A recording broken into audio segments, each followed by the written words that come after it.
तर भावांनो हा व्हिडिओ बघा। त्या व्हिडिओमध्ये एक मुलगी ना रील बनवता बनवता दरीत कोसळली आणि तिथेच ती मुलीचा मृत्यू झाला।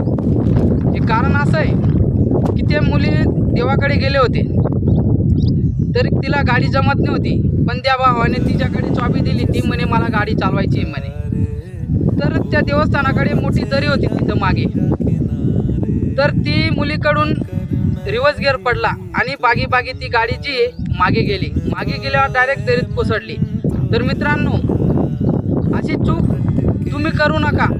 गाडी चालवता येत असेल तरच गाडी द्या, नाहीतर देऊ नका। कारण हे बघा, तुम्हीच बघू शकता आता व्हिडिओमध्ये, कारण त्या भावाने जर चाबी दिली नसती तर काळाचा घात त्या मुलीवर आला नसता। तर मित्रांनो, आपण पहिलेच सावध व्हायला पाहिजे। चाबी द्या, नाहीतर देऊ नका। आणि रील असा कुठे काढू नका, कारण रील ही गोष्ट चांगली नाहीये। कारण आता लोक काय करताय माहितीये का, कुठे पण रील बनवता, बघत नाही काही तरी ते काय वाचणार आहे काय होणार आहे फक्त म्हणतात। तर आपल्याला रील काढायचा आणि तर मित्रांनो, त्या ताईसाठी माझ्याकडून भावपूर्ण श्रद्धांजली।